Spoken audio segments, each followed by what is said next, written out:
Mu gihe imirwano muri Repubulika ya Demokarasi ya Kongo hagati y'umutwe w'inyeshyamba wa M23 n'ingabo za leta FARDC nabo bafatanyije ikomeje, imwe mu ntwaro irimo gukoreshwa cyane n'uruhande rwa leta ni indege zitagendamo abapilote zizwi nka drone. Umuvugizi w'umutwe wa M23 inshuro nyinshi ntabwo yasibye kuvuga ko ingabo za leta zirimo gukoresha drone mu kurasa buhumyi ku basivile mu duce dutandukanye twa Repubulika ya Demokarasi ya Kongo. Abahanga mu bya gisirikare bemeza ko drone ari intwaro nshya irimo guhindura ibintu ku rugamba muri iki gihe, by'umwihariko ku mugabane wa Afurika. Mu ntangiriro z'umwaka wa 2023 hemejwe amakuru ko leta ya Kinshasa yatumije mu Bushinwa drone zo kuyifasha kurwana na M23. Mu kwa gatanu mu mwaka ushize, Africa Intelligence, igitangazamakuru cyandika ku makuru y'ubutasi n'ibya gisirikare, cyemeje ko leta ya Kongo yakiriye drone z'intambara eshatu za mbere zo mu bwoko bwa CH4 muri drone 9 yatumije mu kigo cya China Aerospace Science and Technology Corp. Iki kinyamakuru cyavuze ko izindi drone esheshatu zagombaga kugera muri Repubulika ya Demokarasi ya Kongo mu mpera z'umwaka wa 2023. Amakuru y'uko Repubulika ya Demokarasi ya Kongo yatumije kandi yakiriye drone z'intambara zivuye mu Bushinwa yemejwe n'izindi mbuga zitandukanye zandika ku makuru y'ubutasi n'ibya gisirikare byo mu Bushinwa, Amerika n'Uburayi. Muri iyi ntambara yose M23 yagiye ivuga ko irimo kuraswaho n'ingabo za leta zikoresheje bene izo drone za CH4. Igisirikare cya Repubulika ya Demokarasi ya Kongo nacyo cyemeje ko izi drone zikoreshwa mu kurwanya umwanzi. Kuva muri Mali, Burkina Faso, Ethiopia, Nigeria cyangwa se Repubulika ya Demokarasi ya Kongo, ingabo z'ibihugu bya Afurika ziragenda zishingira intambara zazo ku ndege zitagendamo abapilote za drone mu bikorwa byazo byo kurwana n'inyeshyamba muri ibyo bihugu. Izi ni intwaro zihitana ubuzima bw'abasivili benshi, zigatwara miliyoni zitagira ingano z'amadolari avuye mu ngingo z'imari z'ibyo bihugu. Reka tuvuge ko ikoreshwa rya za drone mu ntambara zo mu bihugu bya Afurika ndetse n'uburyo zihitana ibihumbi by'abasivili. Gukoresha drone za gisirikari bifite inyungu nyinshi mu bya gisirikari ku ngabo zizikoresha. Uretse kuba zishobora kugaba ibitero cyangwa se guhamya intego ziri ahantu bigoranye kugeza amasasu asanzwe, izi drone zifasha mu kurinda abasirikari kujya mu bitero byihariye.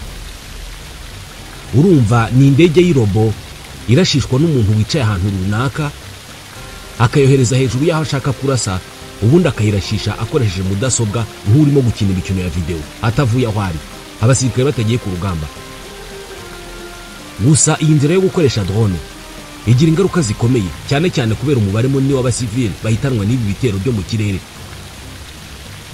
Muri Afurika hagati y'ukwezi kwa 11 2021 no kwa 11 2024, umuryango witwa Drone Wars UK wabaruye abantu 943 b'abasivili baguye mu bitero by'izi ndege zitagendamo abapilote zigenzurirwa kure. Uyu mubare ushobora gukomeza kwiyongera kubera ko igiciro cy'izi systeme za drone cyaragabanutse cyane, bituma zihinduka uburyo bushimishije ku bihugu biri mu ntambara n'imitwe y'inyeshyamba y'imbere mu bihugu, uburyo bushimishije bwo gukora intambara. Babonye intwaro za make kandi zidahusha. Ibi byatumye drone zihinduka igikoresho gikurura cyane ibihugu biri mu mirwano n'imitwe y'inyeshyamba y'imbere muri ibyo bihugu. Ibi ni ibisobanuro bya Cora Morris, umwanditsi wa raporo Mort sur Commande yasohowe n'umuryango w'Abongereza Drone Wars UK. Iyo raporo yamaganye ingaruka zikomeye cyane kuri rubanda rwa giseseka zituruka kuri ubu buryo bushya bw'intambara. Uhereye muri Mali kugeza muri Sudani, unyuze muri Burkina Faso no muri Ethiopia, ibitero by'indege zitagendamo abapilote cyangwa se drone bya gisirikare byahitanye abasivili benshi cyane muri iyi myaka mike ishize. Hari impamvu nyinshi zisobanura ubwinshi bw'abasivili bicwa n'izi mashini z'urupfu. Ni impamvu zirimo amakuru y'ubutasi atariyo, kwibeshya mu kugena ingano y'ibisasu biri bukoreshwe, ndetse no kudatungana k'uburyo bwo kugaba ibitero by'indege zitagendamo abapilote. Izi mpamvu zishingiye ku makosa ya muntu ndetse no ku bibazo bya tekinike. Ubushinwa buri mu bihugu bya mbere bicuruza izi drone ku bihugu bya Afurika. Ni gute Ubushinwa bwashoboye kubonera isoko? Ni gute bwashoboye kumvisha ibihugu bya Afurika ko ngubu ari bwo buryo bwiza bwo gukora intambara, kandi bukabasha no kwemeza ibyo bihugu bya Afurika ko bwabigurisha izo drone kuri make? gukwira hose kwikoreshwa rya za drone za gisirikari mu ngabo z'ibihugu bya Afurika ni igikorwa gishya cyatewe ahanini no kwinjira kw'ibihugu bishya muri iri soko ryihariye. Mu ntangiriro z'imyaka y'ibihumbi bibiri, ibihugu by'uburengerazuba bw'isi byari bifite uburenganzira bwihariye kuri izi ndege, ariko nyuma yaho Ubushinwa bwatangiye kwigaragaza nk'umufatanyabikorwa ukomeye ku bihugu bya Afurika, butanga drone ku giciro gito kandi zifite ubushobozi buhambaye. Nk'ubu ugereranyije n'igiciro cya Reaper y'Abanyamerika igura miliyoni 30 z'amadolari, cyangwa se ukareba yitwa Heron y'Abanya-Israel igura miliyoni 12 z'amadolari. Winglong y'Abashinwa yo igura miliyoni 1 y'amadolari. Ibituma irushaho gukundwa cyane. Ibi ngibi bikomeza kuyigira igikoresho cyifuzwa kubera ko ifite ibipimo bisa n'iby'izo drone zihenze cyane twavugaga mu kanya. Kuba drone zizwi nka MAL, Moyenne Altitude à Longue Endurance, zirimo iyitwa Winglong 1 na Winglong 2, kimwe na CH3, ari drone zifite ikoranabuhanga rihambaye kandi zikaba zihendutse ugereranyije n'izo muri Amerika cyangwa se muri Israel, byatumye ubu ngubu zibarizwa mu bubiko bw'intwaro bw'ingabo nyinshi ku mugabane wa Afurika. Nigeria niyo yabaye igihugu cya mbere cyakoresheje izi drone z'Abashinwa kuva mu 2015, izinjiza mu mugambi wayo wo kurwanya Boko Haram. Algeria na Misiri ntabwo byatinze gukurikira. Ubu noneho drone z'Abanyaturukiya nizo zirimo kuzura ku isoko rya Afurika. Mu ntangiriro y'imyaka y'2020, Turukiya iyobowe na Recep Tayyip Erdogan yabaye undi mucuruzi ukomeye cyane mu kwagurira isoko. TB2 ni imwe muri drone zigurwa cyane muri Afurika z'Abanyaturukiya. Iyi ni ikirango gikomeye cy'inganda za gisirikare za Turukiya. Yatangiye gukoreshwa n'ingabo z'ibihugu nka Mali, Maroc, Burkina Faso ndetse na Ethiopia. Igiciro cy'iyi drone ni miliyoni 4 z'amadolari imwe. Iyi drone ikorwa na Bayraktar, uruganda rwashinzwe na Selçuk Bayraktar. Uyu mugabo ni umukwe wa perezida wa Turukiya. Ubucuruzi bwa Turukiya bwo kohereza mu mahanga ibikoresho bya gisirikari ni politiki idasaba imbaraga nyinshi nk'uko bikorwa mu bihugu byo mu burengerazuba bw'isi. Kugura imbunda cyangwa se drone y'umunyaturukiya ubuguzi igikoresho kitagaragaza ko hari aho ubogamiye ugereranije no kugura iby'Uburusiya, Ubushinwa cyangwa se Iran, kandi ibikoresho byabo bigira ubuziranenge buhagije. Aya ni amagambo ya Léo Peria Peñé. Uyu ni umushakashatsi muri Institut Français des Relations Internationales IFRI, akaba n'umwanditsi w'inyandiko igaruka kuri TB2 Bayraktar, Grande Stratégie d'un petit drone. Nk'uko byagenze kuri drone z'Abashinwa zimaze imyaka mike, drone z'Abanyaturukiya zashoboye kugera ku isoko rikomeye ryo muri Afurika mu buryo bwihuse cyane.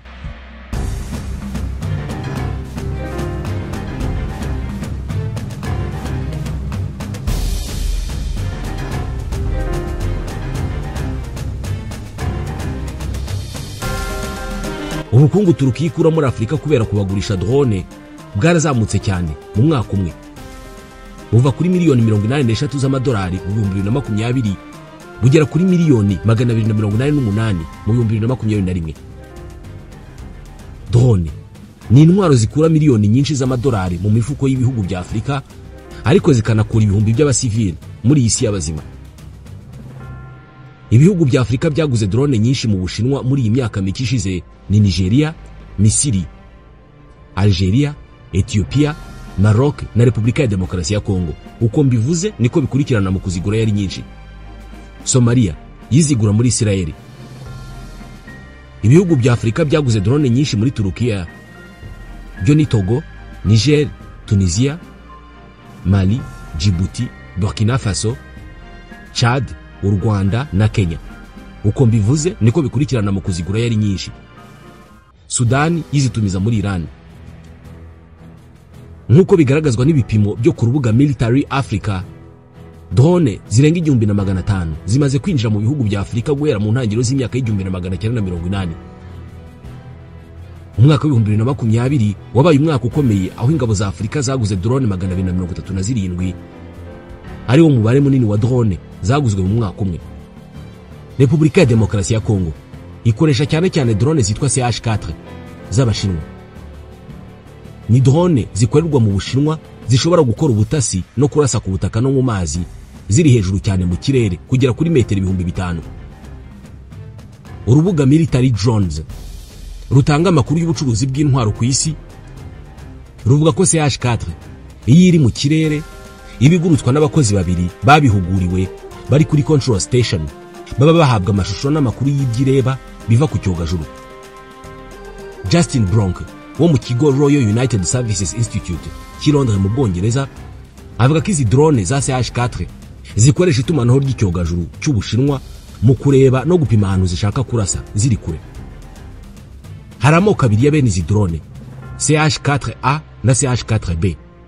Military Drones ivuga ko CH4A ari drone yakorewe ubutasi gusa, ishobora kumara amasaha ari hagati ya 30 na 40 iri mu kirere, mu gihe CH4B yo yakozwe ku buryo ishobora gukora ubutasi ariko ikanarasa. Ibasha gutwara ibisasu bitandatu, ikagira ubushobozi bwo kwikorera ibintu bipima ibiro 345. Zatangiye gukorwa mu mwaka wa 2014. Imwe ibifite uburebure bwa metero 11, ifite ubugari harimo n'amababa yayo ya metero 20. Ubujya hejuru no kuvuga kuva ku butaka ujya hejuru ipima metero 3 na santimetero 80. Iyi iri mu busa ipima ibiro 1600. Imbaraga za moteri imwe ni horsepower 900. Ni imbaraga zingana nk'iza moteri y'imodoka ya Lamborghini Asterion yo mu 2014. Iyi drone yiruka ku muvuduko w'ibirometero 350 ku isaha. Zikorwa na China Aerospace Science and Technology Corporation. Ifite ubushobozi bwo kurasa ku butaka no mu mazi, igakora n'ubutasi. Ishobora kurasira ku butumburuke bwa metero 5000 mu kirere, ibituma bigora imbunda zirasa indege kuyigeraho. Uretse Repubulika ya Demokarasi ya Kongo, kuva mu 2014 ibindi bihugu birimo Iraq, Pakistan na Arabia Saudite byakoresheje bene izi drone mu mirwano itandukanye. Harimo izo Arabia Saudite yakoresheje mu kurwanya Houthi muri Yemen.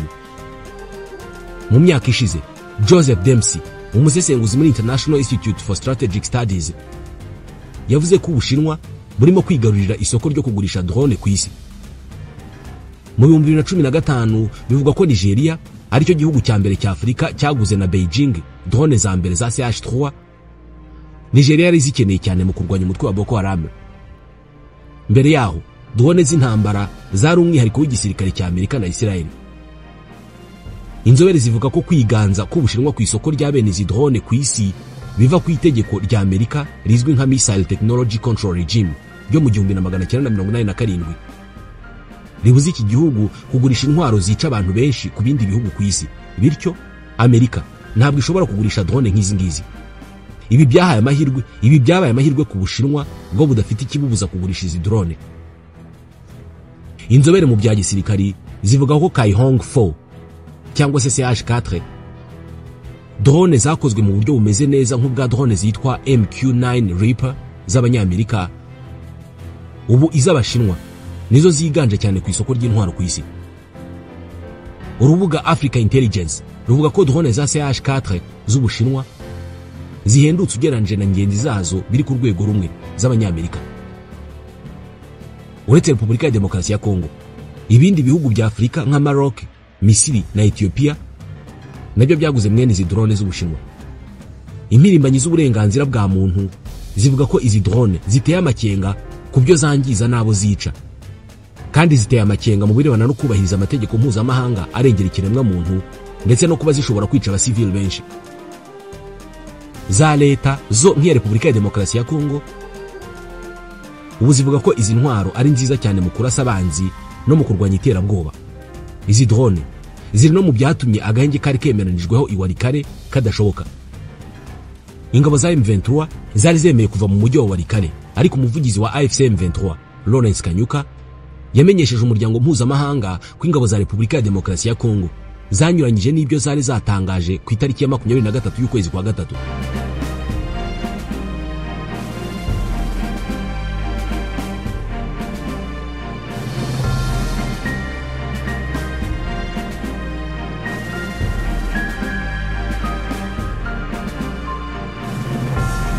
Ingabo za leta ya Repubulika ya Demokarasi ya Kongo zari zavuze ko zigiye guhagarika ibitero ku ngabo za M23, banasaba abarwanyi ba Wazalendo kubigenza batyo hagamijwe gushyigikira ibiganiro by'amahoro. ni ibiri mu itangazo umuvugizi w'ingabo z'icyo gihugu Major General Sylvain Ekenge yasomeye kuri televiziyo y'igihugu RTNC, avuga ko FARDC yatangiye gukurikirana ibikorwa bya M23 byo gukura ingabo zayo muri Walikale. Kanyuka, umuvugizi wa FCM23, nyuma yashinje FARDC n'ihuriro ryayo kutavana drone z'intambara i Walikale. Ibintu ngo bihabanye n'ibyo FARDC yari yatangaje. Ubutumwa yashyize ku rukuta rwe rwa X yahoze ari Twitter, Kanyuka yaragize ati ibi biradindiza ibikorwa byo kwimura ingabo zacu muri kariya gace. Akomeza avuga ko kuba FARDC itavana drone z'intambara i Walikale biri mu bishobora guteza inzitizi zo kutubahiriza amasezerano yo guhagarika imirwano, bityo bikabangamira gahunda y'amahoro yari isanzweho. Kanyuka yavuze ibi mu gihe ku itariki ya 24 y'ukwezi kwa mbere abakuru b'ibihugu by'umuryango wa Afurika y'Uburasirazuba n'uw'iterambere ry'ubukungu wa Afurika y'Amajyepfo SADC baganiriye ku kibazo cy'umutekano muke mu burasirazuba bwa Repubulika ya Demokarasi ya Kongo. Ni mu gihe kandi mu minsi ibiri ishize SADC na AFCM23 bemeranije kuri gahunda yo gukura ingabo za SADC mu burasirazuba bwa Kongo. Ubwo ku nshuro ya mbere Ukraine yatangiraga kurwana n'Uburusiya mu 2022 na mbere cyane yuko imbunda za rutura n'izirasi ibisasu bya rokete z'uburengerazuba bw'isi ni ukuvuga Uburayi na Amerika zitangira kugera muri Ukraine, hari intwaro y'ubwoko bumwe leta ya Ukraine yifashishaga muri icyo gihe, drone ya Bayraktar TB2 imwe twavugaga yo muri Turukiya. Iyi ntwaro ikorerwa muri Turukiya yari yaramaze kugaragaza ko ari ingirakamaro cyane mu gufasha Azerbaijan gutsinda abasirikare barwanisha ibifaru ba Armenia ndetse no kwisubiza ubutaka bunini mu ntambara yo mu karere ka Nagorno-Karabakh. Ni mu mwaka wa 2020. Gusa abakunda ubushobozi bw'iyi drone ntabwo bagarukira gusa ku Burayi bw'Uburasirazuba, aho Ukraine iherereye no mu karere ka Caucase ahari Nagorno-Karabakh ku mugabane wa Afurika. Kimwe mu bihugu byavuzwe cyane mu mwaka wa 2020 ko byaguze izi drone za Bayraktar TB2 z'abanyaturukiya ni Togo. Togo imaze igihe kinini igorwa cyane no guhashya kwinjira kw'abarwanyi biyitirira idini ya Islam binjira muri icyo gihugu berekeza mu majyepfo bavuye muri Burkina Faso. Ni mu gihe mu kwezi kwa gatanu mu mwaka wa 2024 Niger nayo yakiriye drone nk'izi zigera kuri 6 z'ubu bwoko. Ni drone zikora imirimo itandukanye kandi zikagurika, zirahendutse. Zikoreshwa mu bikorwa bya gisirikare byo kurwanya imitwe y'intagondwa mu karere ka Sahel kari mu majyepfo y'ubutayu bwa Sahara ndetse no mu nkengero z'ikiyaga cya Chad. Ibindi bihugu byo muri Afurika byaguze izi drone ku bwinshi birimo Ethiopia, Maroc na Tunisia, mu gihe Angola nayo yagaragaje ko izishaka. Uwa mbere kuri uyu mugabane ushobora kuba yarakoresheje izi drone nyinshi zinakora nka maneko zikanagaba ibitero ni leta yemewe n'umuryango w'abibumbye yo muri Libya. Muri Libya batangiye gukoresha izi drone kuva mu 2019. Zishobora kuba arizo zafashije abasirikare b'iyi leta i Tripoli gusubiza inyuma inyeshyamba zo mu burasirazuba. Ku baguzi bo muri Afurika cyane cyane ibihugu bikennye, izi drone zitanga amahirwe yo kubaka ingufu zo mu kirere bidasabye ikiguzi kinini cyane mu bikoresho ndetse n'imyaka yo gukora imyitozo yo ku rwego rwo hejuru ikenerwa mu kubaka igisirikare gisanzwe kirwanira mu kirere kinakenera indege z'intambara zirimo abapilote. Iki ni ikintu cy'umwihariko kireshya za leta nka Niger na Togo. Ni leta zihanganye n'ingorane zo guhashya imitwe y'inyeshyamba ifite umurava kandi ihora yimuka. Ni ntagondwa ziyitirira idini ya Islam. Bashinga ibirindiro mu bihuru bakagenda bihuse cyane ku butaka buriho ibihuru n'ibiti bigufi. Bagenda kuri za moto bagatega imitego hirya no hino. Ibi bikagora abasirikari basanzwe kurwanya imitwe y'inyeshyamba. Izi drone rero zaje ari igisubizo kuri iyi ntambara. Igisirikare cya Niger kimaze imyaka gihanganye n'iki kibazo kirwana n'intagondwa mu karere kariho imipaka 3 aho iki gihugu gihurira na Burkina Faso na Mali. Ni mu ntera y'urugendo rw'imodoka rw'amasaha make uvuye mu murwa mukuru Niamey.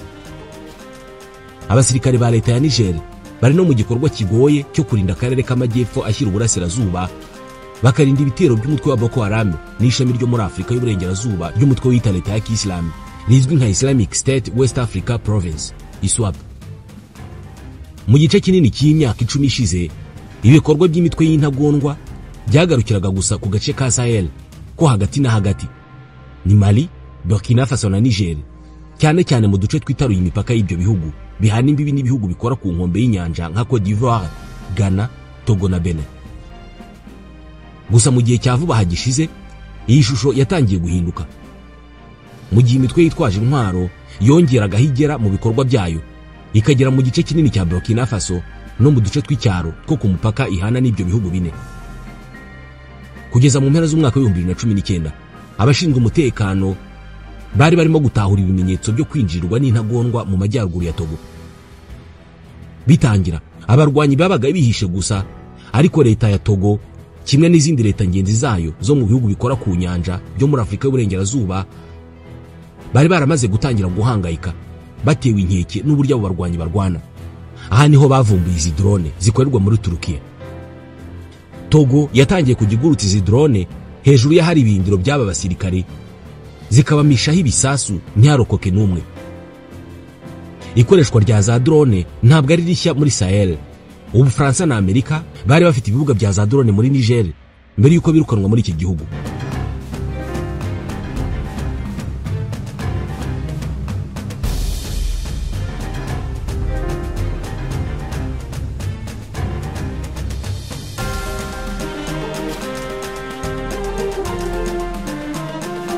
Ku bihugu binini nka Ethiopia, aho ingabo za leta zamaze igihe zirwana n'inyeshyamba zo mu mutwe wa Tigray People's Liberation Front, izi drone zabaye igikoresho cy'ingirakamaro cyane cyo kwagura muri rusange ubushobozi bwa gisirikare. Binemezwa ko izi drone arizo zatumye intambara irangira. Kuba izi drone z'abanyaturukiya zigura amafaranga atari menshi cyane ugereranyije n'iz'abanyamerika cyangwa se abandi bo mu burengerazuba bw'isi, kandi zikaba ari drone zifite ubushobozi buhambaye, nibyo bireshya abanyafurika. Ariko ku ruhande rwa Turukiya nayo hari ibiyireshya. Umubano n'ibihugu ushingiye kuri drone cyangwa se drone diplomacy ndetse n'ubufatanye mu bya gisirikare bimaze kuba igikoresho gikomeye cyane muri gahunda y'ububanyi n'amahanga muri Afrika yo mu majyepfo y'ubutayu bwa Sahara ndetse na Perezida Recep Tayyip Erdogan. Iki gikoresho cyuzuzanya n'imbaraga za Turukiya zimaze igihe kirekire nko kubaka ibibuga by'indege n'ibindi bikorwa remezo by'ingenzi bikomeye, nabyo biha Turukiya amasoko menshi muri Afrika.